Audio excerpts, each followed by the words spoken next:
If you're operating in an environment where things are moving faster, stakes are higher, and expectations are increasing, you've likely noticed something. In some moments, you're exactly where you expect to be: clear, decisive, effective. And in other moments, something shifts.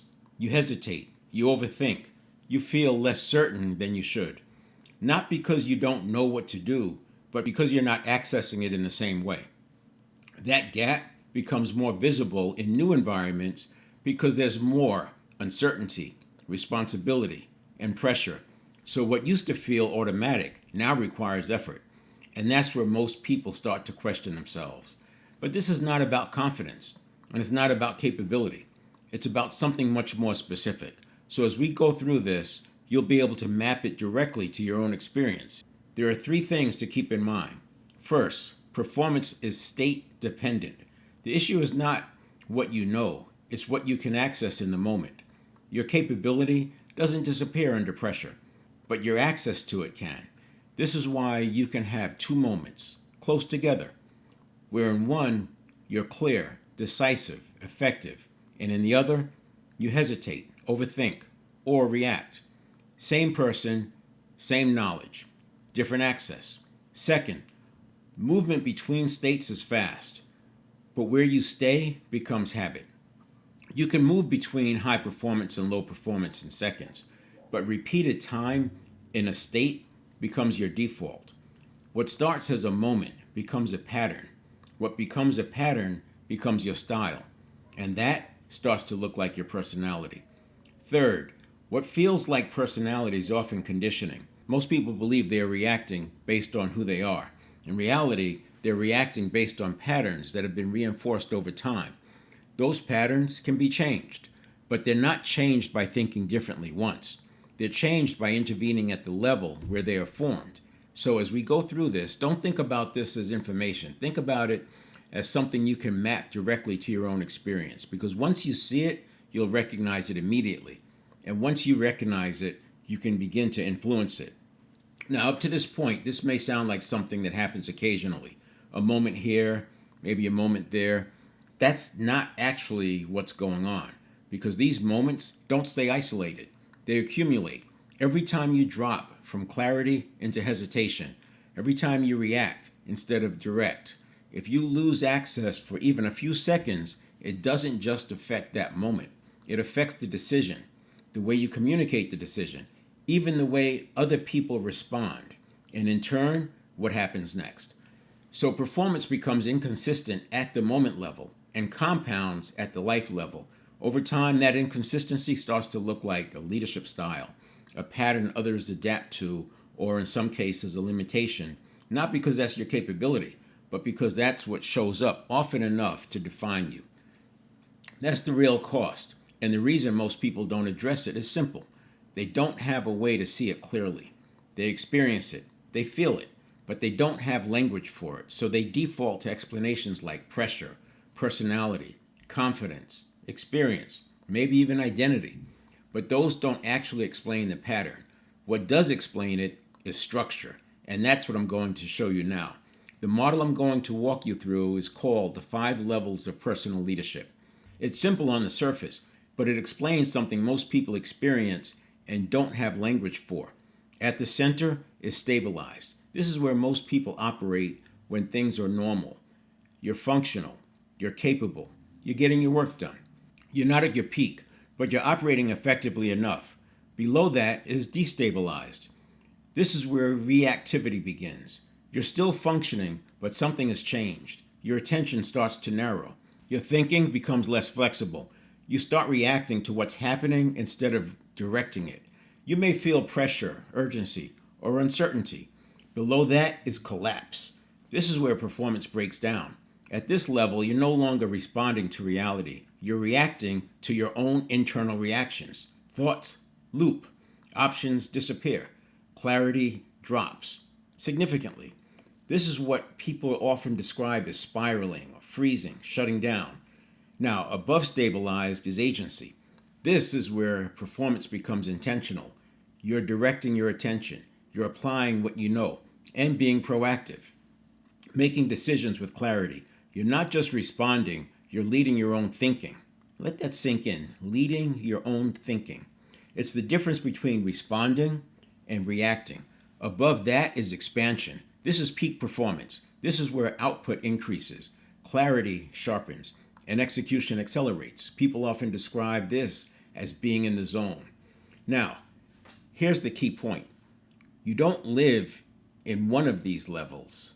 You move between them throughout the day, across situations, often without realizing it. And over time, where you spend the most time determines your results, not just in individual moments, but across your career. If you spend more time in destabilized or collapsed, your performance becomes inconsistent. If you spend more time in agency, your performance becomes reliable. If you access expansion more frequently, your performance compounds on an upward trajectory. So the question is not what level am I in? The question is how often do I move between these levels and how quickly can I recover? Because that determines everything. Let's look at what actually pulls people down.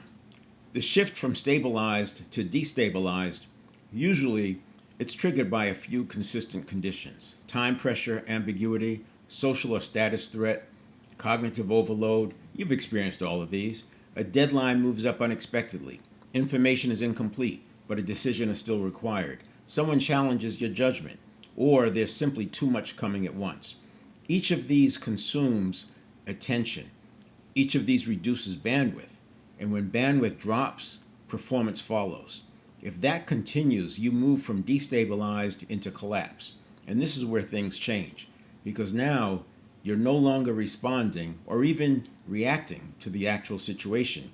You're reacting to your reaction to the situation. Internal looping starts. One thought becomes five. Five become 10. And each one becomes more negative, more urgent, more certain.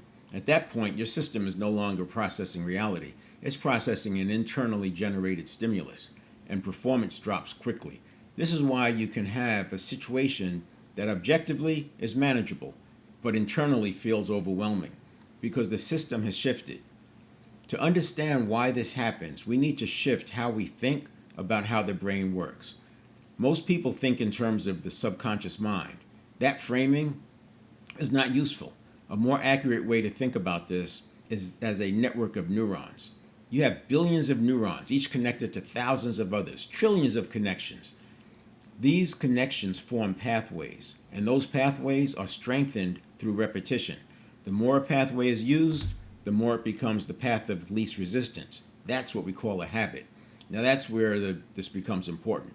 When a stimulus occurs or something happens in your environment, your brain processes that information extremely quickly, not at the level of conscious thought, at the level of neural activity. Think energy pulsing across neurons. That system is processing millions of bits of information per second. Your conscious mind processes a very small fraction of that. So by the time you become aware of something, most of the work has already been done. Meaning has already been assigned. A reaction has already been formed. And what gets handed to your conscious mind feels like truth. But it's not necessarily truth. It's an association. It's based on past experiences and your internal interpretation of those experiences. Patterns that were formed over time, many of them early in life. So when you react, you're not reacting to reality in that moment. You're reacting to what your neural pathways have associated with that situation.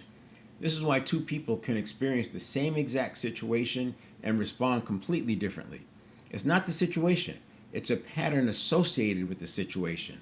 This is also why common approaches like affirmations or visualization, they don't consistently work. Now they can work, but only under certain conditions. If the gap between the new idea and your existing pattern is small, they can reinforce your desired outcome.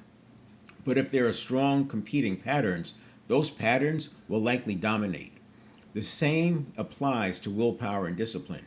Willpower relies on your conscious mind, which is limited. It fatigues, and it operates much slower than the neural system. So when pressure increases, willpower decreases, and you revert to your strongest patterns. This is not a failure of effort. It's a mismatch between where you're trying to make the change and where the behavior is actually coming from. If the behavior is coming from neural pathways, the change has to occur at that level. That's what neuroplasticity actually means. It works because those pathways can change, but they change through repetition and conditioning, helped along with intensity. That's how they were formed, not through a single insight. Now, let's talk about timing. Timing is where the leverage is. From the moment a stimulus occurs to the moment you respond consciously, roughly a second passes. Within that 1 second, the first 600 milliseconds are critical, the first 6/10ths of a second. During that time, your brain is detecting the stimulus, assigning meaning, forming a reaction. This all happens before you are consciously aware of it. You can think of it in three parts. The first segment is initial detection. Something happens, and your system registers it. The second segment is rapid appraisal. Your brain determines what it means, but it does this using past associations, not current reality. This is where cognitive biases come into play. The third segment is reaction formation. Your system prepares a reaction, which it suggests as a response, which gets handed to your conscious mind. By the time you're aware, the trajectory is already set. Now, here's the important part of all this. The earlier you can intervene in that process, the easier it is to change it. In the earliest phase, it takes very little effort to shift attention. As you move later in the sequence, it takes more effort and produces less impact. This is why most people struggle. They try to change their behavior after the reaction is fully formed. At that point, they're working against momentum. This is also why techniques like take a deep breath sometimes work and sometimes don't. If you catch it early, they can be effective. If you catch it late, they're much less effective. So the goal is not just to respond better, it's to detect earlier and intervene earlier. But these have to be conditioned like habits because they happen prior to conscious awareness. In short, earlier detection gives you more control and impact with less effort. Now, let's look at the other side of this because you've also experienced moments where none of that is happening. Moments where, despite the complexity, you're clear. You're able to see the situation accurately. You're able to make decisions without hesitation. You're able to communicate in a way that aligns people, and you're able to do it without feeling like you're forcing it. That's not random. That's a different operating state. In those moments, you have access to what you know, access to your experience, access to your judgment. You're not stuck in one interpretation. You can see multiple paths. You can prioritize effectively. You can adapt in real time. And in a growing company, in a rapidly changing environment, that matters more than almost anything else because growth introduces variability. Things change quickly, roles evolve, decisions have second and third order effects. So the ability to operate with clarity under those conditions becomes a multiplier. Now, take that one step further. If you increase the amount of time you spend in that state and reduce the amount of time you spend in the lower states, the difference is not incremental. It compounds exponentially. You make better decisions more consistently. You communicate more clearly. You build trust faster. You establish credibility earlier. And importantly, you conserve energy because instead of fighting the situation, you're working with it. This is especially critical in your first 90 days in a new role or after a promotion because that period is not just about learning, it's about trajectory. The patterns you establish early tend to persist. Most people have experienced that but don't know why. So if your experience is reactive, inconsistent, high effort, that tends to carry forward. If your experience is clear, adaptive, controlled, that becomes your baseline. The goal then is not perfection. The goal is increasing time in the states where you can operate effectively and reducing time in the states where you can't. And that's something that can not only be influenced, it can be directed. If you've been trying to get better at this, you've probably already gone down a few paths. You've read about leadership frameworks, you've worked on mindset, you've tried to be more intentional, more disciplined, more focused, and in some situations, those things help, but not consistently, especially not under pressure. And that's the part most people don't question. They assume the issue is, I need more time, I need more experience, I need to get more comfortable. But if you look closely, something else is happening. You already have the knowledge. You already understand what good leadership looks like. You already know how you should respond. But in the moment, you don't always execute that way. That gap, the one between knowing and doing, is where most people get stuck. And the reason they get stuck is because they're trying to solve it at the wrong level. Most of what's taught in leadership development is built around frameworks, communication models, strategic thinking. Those are useful, even necessary, especially as you scale, but they operate at the level of conscious thought. The problem you're dealing with is not primarily happening there.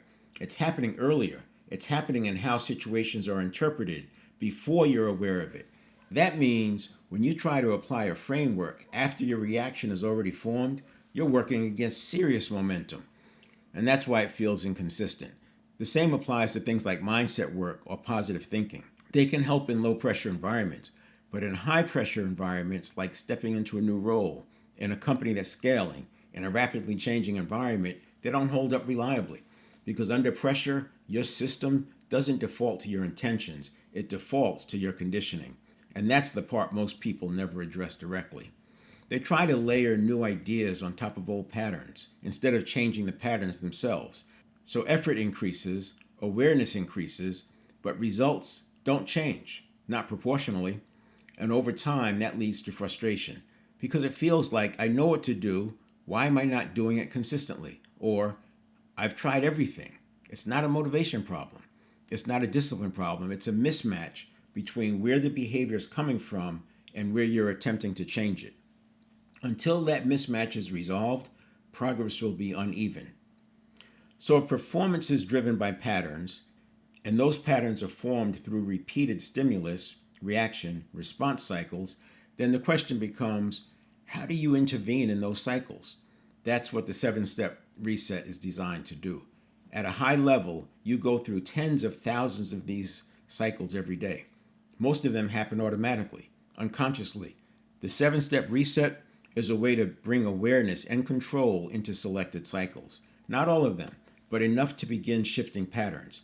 It focuses on 3 things. First, detecting the moment earlier. Second, interrupting the automatic reaction with the same automaticity the system is in. And third, constructing a more effective, conditioned reaction, which leads to a more effective response. And then returning to a neutral state so the next cycle is not influenced by the previous one where you may have experienced some stress. This begins to change the underlying pathways faster than one would think. What used to be automatic and seemingly working against your interests becomes less dominant. What you practice becomes more accessible, and this is not something that happens instantly. It happens through repetition. But when done correctly, it becomes automatic, just like the behavior you've been trying to stop. And that's the goal, not to think your way through every situation, but to change what happens automatically so that your default responses are aligned with how you want to perform. Now, if you step back and look at everything we've covered, there are a few things that become clear. Performance is not fixed. It changes based on the state you're in. Those states shift quickly, often before you're aware of it. And over time, where you spend the most time becomes your default, which means your results are not just driven by what you know. They're driven by how consistently you can access what you know, especially under pressure. Understanding that is useful, but it doesn't solve the problem because the issue is not awareness or lack of insight. The issue is conditioning, and conditioning does not change through a single insight. It changes through structured repetition, duration, intensity. It changes by working at the level where the pattern is formed and doing it consistently enough that a new pattern becomes the path of least resistance. That's why this is not something most people can solve on their own. Not because they're not capable, but because the system they're trying to change is the same system evaluating whether the change is working. So it defaults back to what's familiar. That's where structure matters. The next step is not information, it's application. In a structured environment where you can recognize these shifts in real time, interrupt the pattern earlier, and begin to experience what it feels like to operate with access consistently. And that's where the shift starts. Because once you experience the difference, even briefly, you have a reference point. And from there, it becomes something you can build upon and expand. We map what's happening, where the constraint is, and whether there's a clear path to shift it. If there is, I'll show you how I'd approach it. If not, you'll leave with some clarity. You can choose using the accompanying link, and I'll see you on the other side.